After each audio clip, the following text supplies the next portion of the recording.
बिहार की बात करें और जिसमें राजनीति ना हो तो फिर बिहार फीका सा लगता है। तो दोस्तों, बिहार के 4 विधानसभा सीटों पर उपचुनाव हो रहे हैं, जिसमें बेलागंज, इमामगंज, तरारी और रामगढ़ शामिल है। आपको बता दें कि और यहां से मात्र 2 दिन बाद यानी 13 नवंबर को वोटिंग होगी। इन चुनाव में किसी नेता के बहू तो किसी के बेटे तो किसी का भाई मैदान में है, लेकिन असल लड़ाई तो दिग्गजों के बीच ही है। वे न केवल इन सीटों को जीतना चाहते हैं बल्कि अपना प्रतिष्ठा भी बचाना चाहते हैं। तो हम आज इस वीडियो में इन 4 विधानसभा सीटों को बात करेंगे कि कहां से किसका पलड़ा भारी है। तो बने रहे इस वीडियो में। वीडियो थोड़ा लंबा हो सकता है, लेकिन इस वीडियो में एक पॉइंट पर हम बात करने वाले हैं, तो वीडियो में बने रहिएगा और ध्यान से सुनिएगा। आपको बता दें कि बिहार की 4 विधानसभा सीट बेलागंज, इमामगंज, तरारी और रामगढ़ में 2 दिन बाद यानी 13 नवंबर को उपचुनाव के लिए वोटिंग होगी। इन चारों सीटों में 3 पर पिछली बार महागठबंधन का कब्जा था, जबकि इमामगंज से मांझी जीते थे। इस बार जो समीकरण बन रहा है उसमें 2 सीट बेलागंज और इमामगंज पर एनडीए का पलड़ा भारी दिख रहा है दोस्तों। वहीं तरारी और रामगढ़ में कांटे की टक्कर नजर आ रही है। बेलागंज में महागठबंधन कैंडिडेट डॉक्टर विश्वनाथ और एनडीए की प्रत्याशी एवं पूर्व एमएलसी मनोरमा देवी के बीच कांटे की टक्कर है। विश्वनाथ बात करें तो सुरेंद्र यादव के बेटा हैं, जो यहां पर 34 सालों से लगातार विधायक रहे हैं। अभी वे जहानाबाद से एमपी हैं। बेलागंज की रेस में जन सुराज के अमजद हैं। यहां से एनडीए प्रत्याशी की जीत की संभावना ज़्यादा बन रही है। वहीं इमामगंज की बात करें तो एनडीए कैंडिडेट दीपा मांझी का पलड़ा भारी दिख रहा है। इसके पीछे वजह है कि उनके ससुर जित्तन राम मांझी यहां से विधायक रहे हैं। वे फिलहाल केंद्र में मंत्री हैं। मांझी समाज का वोट यहां ज़्यादा है। दीपा मांझी के पति भी नीतीश कैबिनेट में मंत्री हैं। यहाँ एनडीए के कैडर वोट भी है। जदयू के वोटर की भी बड़ी संख्या है। इसके कारण दीपा मांझी का पलड़ा भारी है। बात तरारी सीट के करें तो यहाँ नेक टू नेक फाइट है। इंडिया गठबंधन के प्रत्याशी राजू यादव का राजनीतिक कैरियर काफ़ी ज़्यादा है। यहाँ से माले के सुदामा प्रसाद 2 बार विधायक रह चुके हैं। ऐसे में राजू यादव माले के कैडर वोट और जाति की बदौलत कब्जा जमा सकते हैं, लेकिन पिछले 9 साल में क्षेत्र में विकास और ड्रेनेज सिस्टम ध्वस्त होने के कारण जनता काफ़ी नाराज है। इधर रामगढ़ की जनता एक बार फिर अशोक सिंह पर भरोसा जता सकती है। अशोक सिंह बीजेपी उम्मीदवार हैं। साल 2015 में विधानसभा चुनाव जीते थे, लेकिन मुकाबला जबरदस्त है दोस्तों। यहाँ से बसपा से अंबिका यादव के भतीजे सतीश यादव के चुनाव मैदान में आ जाने से यादव का वोट बैंक कटता नजर आ रहा है। पिछले चुनाव में बसपा दूसरे नंबर पर थी। इसका नुकसान राजद को हो सकता है, जो परिवारवाद के मुद्दे पर पहले से ही घिरती नजर आ रही है। प्रशांत किशोर की जन सुराज भी 4 सीटों पर उम्मीदवार उतारे हैं। जमीन पर इसका कोई खास बहुत असर नहीं दिख रहा है, लेकिन ये वोट काट सकते हैं। वैसे तो इस बार चुनावी मैदान में किसी नेता की बहू, किसी का भाई, किसी का बेटा है, लेकिन असली लड़ाई दिग्गजों के बीच ही है। वे सिर्फ सीट जीतना ही नहीं चाहते बल्कि अपनी साख भी बचाना चाहते हैं। आपको बता दें कि मैदान में कौन कौन है। तो यहाँ से जेडीयू के मनोरमा देवी, आरजेडी से विश्वनाथ यादव और जन सुराज से मोहम्मद अमजद मैदान में हैं।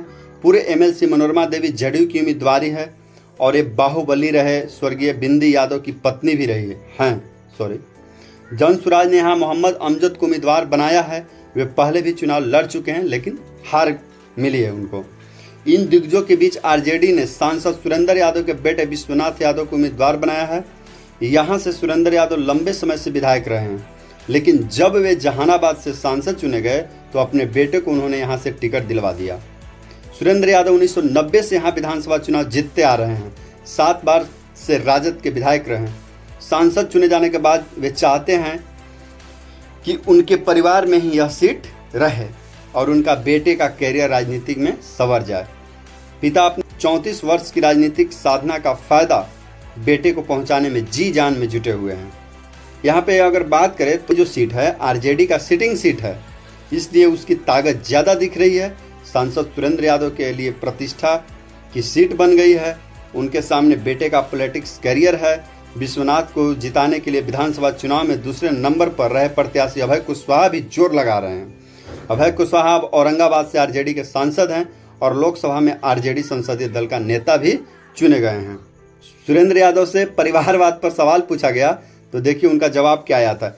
इस सवाल पर विश्वनाथ कहते हैं, विश्वनाथ का विरोध करने के लिए किसी के पास कुछ नहीं है तो परिवारवाद का आरोप लगा रहे हैं। एक किसान अपने बेटे को क्या सिखाता है और क्या बताता है कि खेत को कैसे बचाया जाए, कैसे बनाया जाए, कैसे सेवा की जाए। परिवारवाद मेरे लिए कोई शब्द नहीं है। जो लायक होगा, जिसमें गुण होगा, वही चुनाव जीतेगा। बैसाखी के सहारे चुनाव नहीं जीता जाता। राजनीति में भागीदारी पे वे कहते हैं, हम राजनीतिक में नहीं बल्कि समाज सेवा में आना चाहते हैं। मैं अपनी दावेदारी नहीं ठोकी। कार्यकर्ता कहने लगे हैं कि अब हमारे लिए काम कौन करेगा। फिर मैं विधानसभा क्षेत्र में घूमा और लोगों ने कहा कि आपका लड़का चाहिए, तब मैं प्रत्याशी बना। जन सुराज से मुसलमान वोट बैंक को आरजेडी से तोड़ने के लिए उम्मीदवार दिया गया है। आपको बता दें कि जो आरजेडी का वोट बैंक कहा जाता है मुस्लिम का, उसी को तोड़ने के लिए जन सुराज का वहाँ पे उम्मीदवारी दिया गया है। इस सवाल पे वो कहते हैं, सभी उम्मीदवार की कोशिश जीतने की होती है। जन सुराज का टारगेट हराने का है, जीतने का नहीं। वे अकलियत को बांटने में लगे हैं और जीत के लिए यहाँ पे क्या क्या दाव पेंच खेला जा रहा है। जन सुराज ने यहाँ से मोहम्मद अमजद को उतार दिया है, इसलिए मुसलमान वोट के आरजेडी से टूटने का खतरा है। मुस्लिम वोट बैंक को मजबूत करने के लिए ही साहबुद्दीन की पत्नी हिना साहब और बेटे ओसामा का कुछ दिन पहले आरजेडी में शामिल किया गया था। ओसामा को आरजेडी ने चुनाव प्रचार के लिए बेलागंज भी भेजा गया। विश्वनाथ पढ़े लिखे नेता हैं, आरजेडी में काफ़ी दिनों से एक्टिव रहे हैं। अभी आरजेडी युवा प्रकोष्ठ में प्रदेश उपाध्यक्ष राजनीति में जाना है, यह उन्हें काफ़ी पहले तय कर लिया था। यहाँ यादव वोटर्स को तय करना है कि वे एनडीए के मनोरमा देवी की तरफ जाएंगे या फिर इंडिया के महागठबंधन की तरफ। अगर विश्वनाथ को मुद्दे पर घेरा जा रहा है तो उसमें वे जनता के बीच अपने पिता सुरेंद्र यादव के किए गए कामों को लेकर जा रहे हैं। अगर मुद्दा की बात करें, साथ ही तेजस्वी यादव के 17 महीने के कार्यकाल को भी गिना रहे हैं, जिसमें बड़ी संख्या में सरकारी नौकरियां युवाओं को दी गई थी। परिवारवाद के मुद्दे पर उन्हें विरोधी सबसे ज़्यादा घेर रहे हैं। अगर विधानसभा उपचुनाव में सीट की बात करें तो इमामगंज जो दीपा मांझी उम्मीदवार हैं और इंडिया के रोशन मांझी और जन सुराज के जितेंद्र पासवान वहाँ से उम्मीदवार हैं।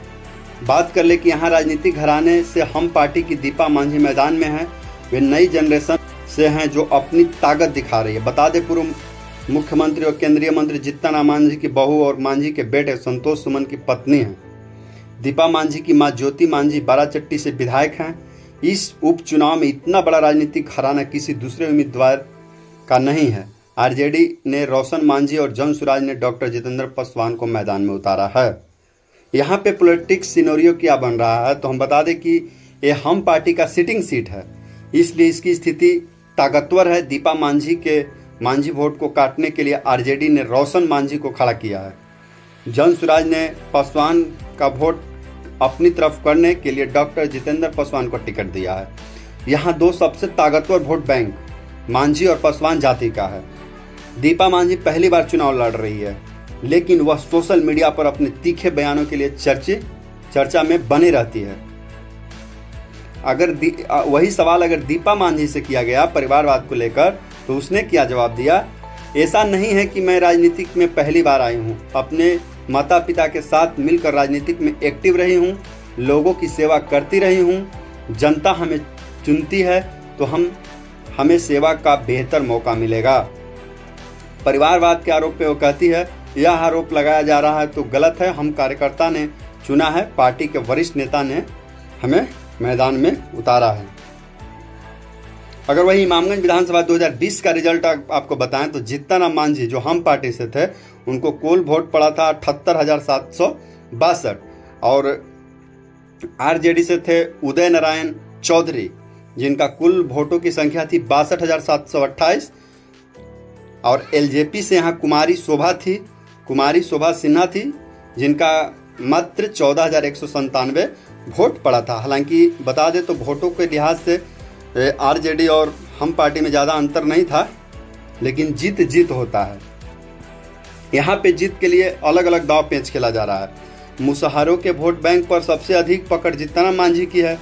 उनके बेटे संतोष मांझी बिहार सरकार में मंत्री भी हैं। दीपा मांझी की मां भी विधायक है, यानी इनके लिए घर से ही कई नेता जोर लगा रहे हैं। पासवान वोट दीपा मांझी की ओर करने के लिए एनडीए नेता चिराग पासवान को प्रचार के लिए वहां भेज रही है और इन मुद्दों पर विरोधियों को घेर रही है।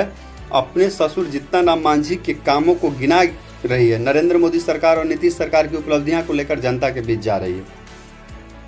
और वही बात करें सीट तरारी का, तो वहां से अभी बीजेपी उम्मीदवार विशाल प्रशांत और एनडीए जिसको इंडिया गठबंधन बोलते हैं, वहां से राजू यादव मैदान में है और जन सुराज से किरण सिंह वहां पे मैदान में है। जो कि तरारी विधानसभा जो है इंडिया गठबंधन से सीपीआई जो माले के कोटे में दिया गया है। और यहाँ से मैदान में कौन कौन है तो पूरा बात करें तो यहाँ से पूर्व विधायक और बाहुबली नेता सुनील पांडे ने अपने बेटे को उम्मीदवार बनाया है। इसके लिए वे लोजपा पारस गुट छोड़ खुद भी बीजेपी में गए और बेटे को भी लेते गए। बेटे विशाल प्रशांत यहाँ से चुनाव लड़ रहे हैं। जन सुराज ने यहाँ राजपूत वोट काटने के लिए किरण देवी को उम्मीदवार बनाया है। माले की ओर से राजू यादव चुनाव लड़ रहे हैं। यहाँ माले की सिटिंग सीट है, लेकिन जिस तरह से बेलागंज में आरजेडी, इमामगंज में जीतन राम मांझी और रामगढ़ में जगतानंद सिंह ने अपने बेटे को टिकट दिया, उस तरह सुदामा प्रसाद ने माले से अपने परिवार में टिकट नहीं दिलवाया। यहाँ पे अगर देखें राजनीतिक सिनेरियो क्या बन रहा है तो यह भाकपा माले की सिटिंग सीट है। माले ने राजू यादव को उम्मीदवार बनाया है। वे पहले कई बार चुनाव लड़ चुके हैं। सुनील पांडे के लिए प्रतिष्ठा का सीट बन गई है।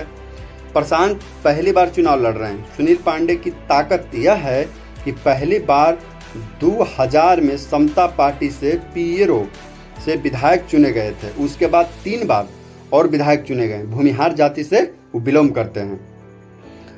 रणवीर सेना के फाउंडर माने जाने वाले ब्रह्मेश्वर मुखिया हत्याकांड में सुनील पांडे का नाम आया था, इसलिए भूमिहार समाज में इसको लेकर कसक बनी हुई है। जन सुराज ने यहाँ राजपूत वोट काटने के लिए किरण देवी की उम्मीदवारी बनाया है। स्वर्ण वोट बैंक पर सभी की नजर बनी हुई है। और ये परिवारवाद पर क्या बोलते हैं, विशाल प्रशांत कहते हैं, मुझे अपने पिताजी के काम से काफी फायदा हो रहा है।